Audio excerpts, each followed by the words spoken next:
বাংলাদেশে যদি জঙ্গিবাদী, মৌলবাদী, ধর্মাশ্রয়ী এবং ভারত বিদ্বেষী কোনো সরকার যদি ক্ষমতায় আসে, তাহলে ভারতের সামরিক ব্যয় কয়েক বিলিয়ন বেড়ে যেতে পারে, এবং সেটির ব্যাখ্যাও আমি দিয়েছিলাম।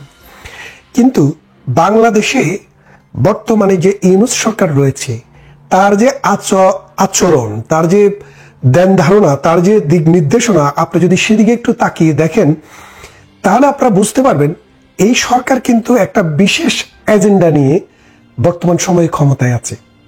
সেই এজেন্ডাটা হচ্ছে বাংলাদেশের বিএনপি এবং বাংলাদেশের আওয়ামী লীগ, এই দুইটি বৃহৎ দলকে কোণঠাসা করে বাংলাদেশে চায়না এবং পাকিস্তানপন্থী একটা উগ্র, ধর্মাশ্রয়ী, মৌলবাদী এবং এনসিপির মতো কট্টর, পয়সা খেয়ে যারা দেশও বিক্রি করে দিতে পারে, সেই রকম বর্বর কিছু শ্রেণীর ছেলেপেলেদেরকে নিয়ে একটি সরকার গঠনের নীল নকশা। এই নীল নকশার সাথে জড়িত পাকিস্তান, এই নীল নকশার সাথে জড়িত চায়না, এবং এই নীল নকশার সাথে প্রথম দিকে আমেরিকাও জড়িত ছিল। কিন্তু আমেরিকার জড়িত থাকার পেছনে যে কারণটি ছিল, তারা চেয়েছিল যে এখানে এমন একটা সরকার হবে যেই সরকারটি আমেরিকার তাবেদার হবে, চায়নার সাথে কোনো সম্পর্ক থাকবে না। তো পাকিস্তানের মাধ্যমে যখনই চায়না এখানে অ্যাড হয়ে গেছে, আমেরিকা তখন কিন্তু তার ইন্টারেস্ট মনে করছে এখানে ফলপ্রসূ হবে না, তাই আমেরিকা এখন আর এই সরকারের প্রতি সমর্থন নেই।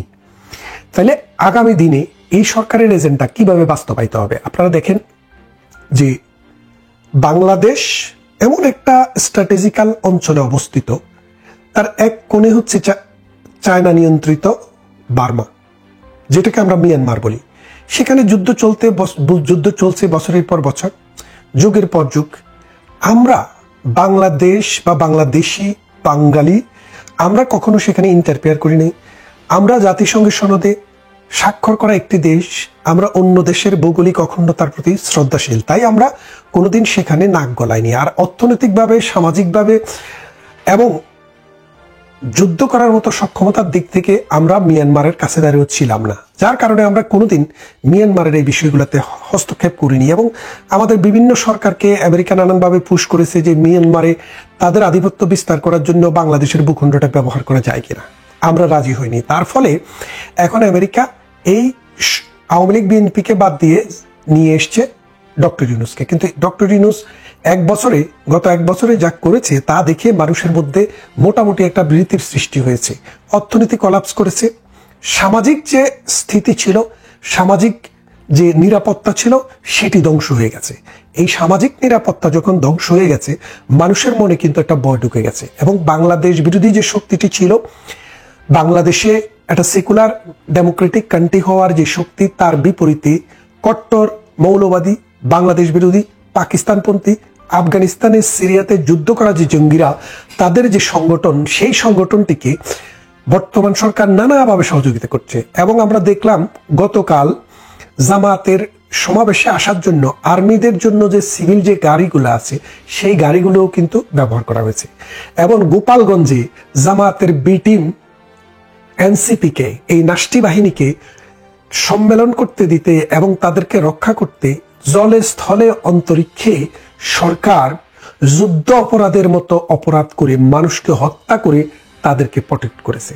তার মানে মোটামুটি বিশ্ববাসীর কাছে, আমেরিকার কাছে এটা ক্লিয়ার যে ডক্টর ইউনূস তার রাজত্বকে রক্ষা করার জন্য, তার ক্ষমতা পাকাপোক্ত করার জন্য, আমরা শুনেছি জামাতের সাথে একটা ডিলে গিয়েছে। সেই ডিলটা হলো ডক্টর ইউনূসকে সম্মানজনক একটা জায়গায় বাংলাদেশে রাখবে, আর এর বদলতে ডক্টর ইউনূস এনসিপিকে নিয়ে জামাতকে ক্ষমতায় বসাবে, বিএনপিকে কোণঠাসা করবে।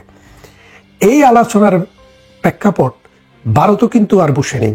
ভারত এখন চিন্তা করছে যে আমাদেরকে যদি প্রতি বছর কয়েক বিলিয়ন ডলার এক্সট্রা ব্যয় করতে হয় আমাদের প্রতিরক্ষা খাতে, অর্থাৎ আমাদের সীমান্তকে, বাংলাদেশের সাথে সীমান্তকে পাহারা দেওয়ার জন্য এবং জঙ্গিবাদের উত্থানকে ঠেকানোর জন্য, ভারতের অভ্যন্তরে গেরিলা আক্রমণ থেকে রক্ষা পাওয়ার জন্য, তাহলে আমরা কেন চুপ করে বসে থাকব? তখন ভারত সাম্প্রতিক দুদিন আগে, আপনারা অনেকে দেখে থাকবেন পত্রিকান্তরে, আমরা দেখেছি যে ভারতের সমস্ত রাজনৈতিক দল ঐক্যবদ্ধভাবে সিদ্ধান্ত নিয়েছে যে বাংলাদেশে যদি কোনো নির্বাচন হয় সেই নির্বাচনটিতে আওয়ামী লীগবিহীন হবে না, অর্থাৎ আওয়ামী লীগ যে নির্বাচনে অংশগ্রহণ করবে না সেই রকম কোনো নির্বাচন বাংলাদেশে ভারতেরা হতে দেবে না।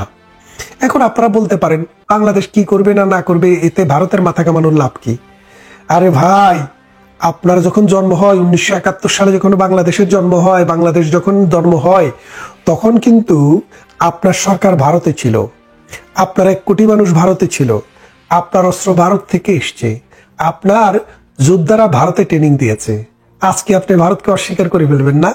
বন্যা যখন হয় তখন আপনারা বলেন ভারতের পানি, আর যখন শুকিয়ে যায় তখনও বলেন ভারত পানি বন্ধ করে দিয়েছে। আপনি মরলেও ভারত, আপনি জিতলেও ভারত। ভারতকে অস্বীকার করার ক্ষমতা সামাজিকভাবে, অর্থনৈতিকভাবে এবং ভৌগোলিকভাবে, সামরিকভাবে কোনোভাবেই বাংলাদেশের নেই এবং থাকার কথাও না।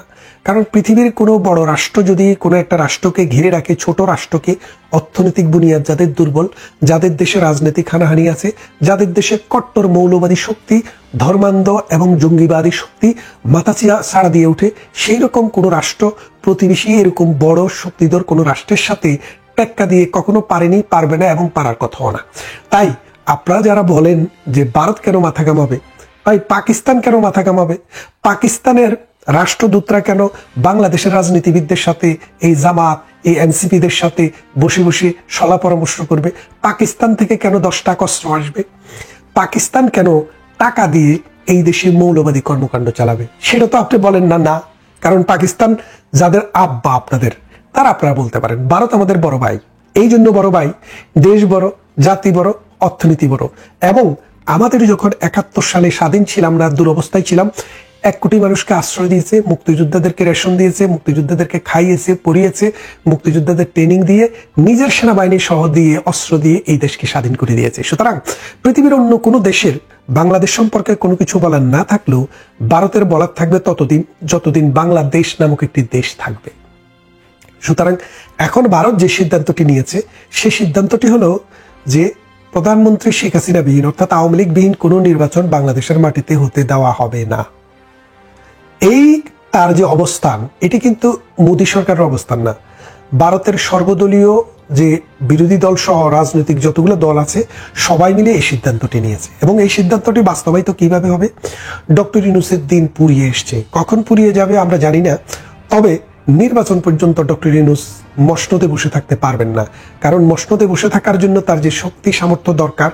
আপনি দেখেন 2 দিন আগে এই বিএনপির নেতা জনাব তারেক রহমান বলেছেন যে এই সরকার নির্বাচন পরিচালনা করতে পারবে বলে আমাদের মনে হচ্ছে না। এই কথাটি বলার সাথে একটা কানেকশন আছে, একটা যোগসূত্র আছে। তিনিও এখন দিল্লির সাথে আলাপ আলোচনায় আছেন, তিনার সাথেও দিল্লির কিছু যোগাযোগ আছে। আওয়ামী লীগের সাথে না থাকুক, কিন্তু দিল্লির সাথে তারও যোগাযোগ আছে।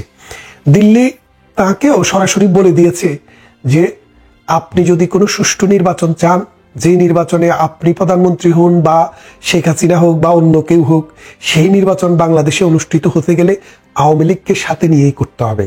তা না হলে ভারত সেটি অ্যাকসেপ্ট করবে না এবং সেই নির্বাচনের ফলশ্রুতিতে কেউ ক্ষমতায় বসে দীর্ঘদিন ক্ষমতা দায়িত্ব পালন করবে, সেই অবস্থাও বাংলাদেশে থাকবে না। তাই এই তারেক রহমান সাহেবও যে কথাটি বলেছেন এটার সাথেও কিন্তু একটা ইঙ্গিত কিন্তু এখানে আছে। বলে না আকলমানকে ইশারা, তো ইশারাই কাফি। এই ইশারাতে আপনাকে এটা বুঝে নেবেন। তার মানে হচ্ছে নির্বাচনের আগে ডক্টর ইউনূসের সরকারকে বিদায় নিতে হবে। ডক্টর ইউনূসের এখন ক্যাবিনেটে যারা আছেন তার 90% সদস্যকে বিদায় নিতে হবে। বিদায় নিয়ে নতুন করে একসাথ সরকার ক্ষমতায় আসবে। হেড অফ দ্য স্টেট যিনি আছেন তিনিই থাকবেন, হেড অফ গভর্নমেন্ট নতুন করে আসবেন। সেই হেড অফ গভর্নমেন্ট নতুন করে এসে সুন্দর করে একটি সুষ্ঠু নির্বাচনের ব্যবস্থা করবেন। সেই নির্বাচন হবে পার্টিসিপেটরি। আওয়ামী লীগ, জাতীয় পার্টি, বিএনপি, জামাতে ইসলামী, নাস্টি এনসিপি সহ যারা যারা আছে তারা সবাই নির্বাচনে অংশগ্রহণ করবে এবং বাংলাদেশ সামনের দিকে এগিয়ে যাবে। একটা জিনিস বলে রাখি, ভারতের এখানে কনসার্ন থাকার যথেষ্ট কারণ আছে। কারণটা হলো আপনার বাড়িতে যদি আগুন লাগে, আপনার যে প্রতিবেশী তার বাড়িতে পানি ডালতে হয়। কেন ডালতে হয়? কারণ আপনার আগুন তার বাড়িতে গিয়ে ফেলবে।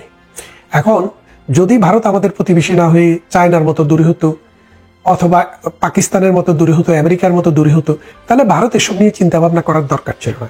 কিন্তু ভারতের 4000 মাইলের উপরে ভারতের সাথে আমাদের সীমারেখা, এই সীমারেখায় আমাদের সার্বক্ষণিক টহল চলছে।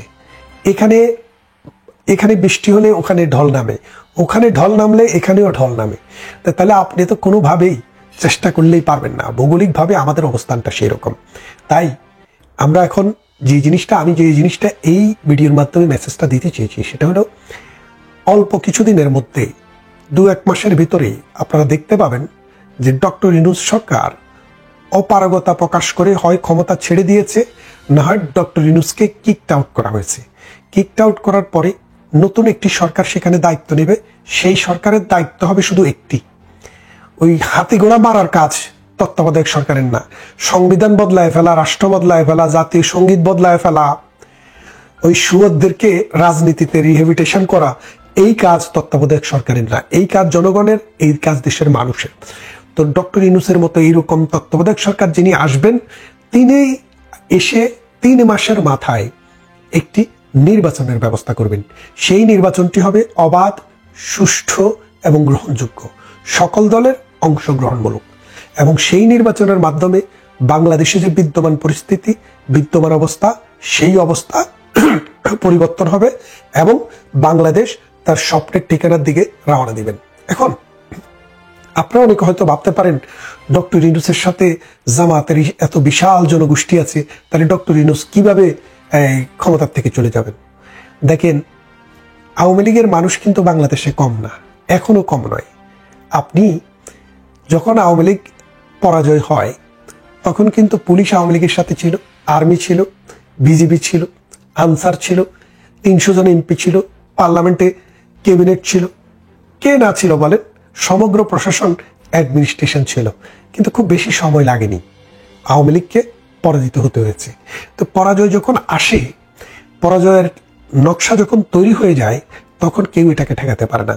ডক্টর ইউনূস গত 1 বছরে তার কর্মকাণ্ড দিয়ে, তার কথাবার্তা দিয়ে, তার ডাস্টবিন শফিকের আচরণ দিয়ে, তিনি যে রাজনৈতিক দল করেছেন গোপনে গোপনে, এনসিপি, তাদের কর্মকাণ্ড দিয়ে, তাদের অ্যারোগেন্সি দিয়ে, এবং সমাজে হত্যা, দর্শন, লুণ্ঠন, অরাজকতা, মানুষের ঘরবাড়ি দখল, বুলডেজার কর্মসূচি, এইসবের কারণে বাংলাদেশের মানুষের কাছে এখন তারা হিরো না, তারা এখন জিরো।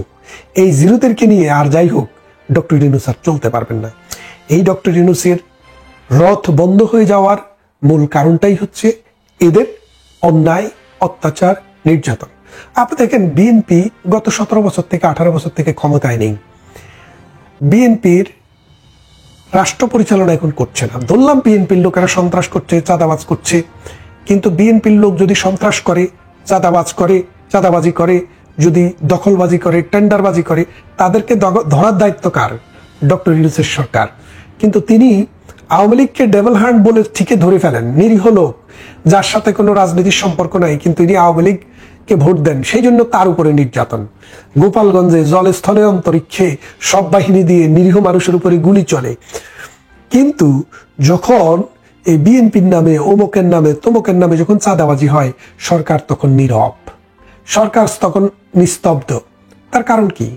তাহলে সেটাকে খুঁজে দেখতে হবে। এর ফলে যেটা হয়েছে, বিএনপিকে পচানোর একটা চেষ্টা করেছে ডক্টর ইউনূস, কারণ তাদেরকে সুযোগ করে দিয়েছে, ইন্ধন দিয়েছে, মানে মানুষকে বর্ষি আধার দেয় না, ওই আধার দিয়েছে যে আসো বর্ষিতে ধরা পড়ো, তারপর তোমাদেরকে জনগণের কাছে কতল করব।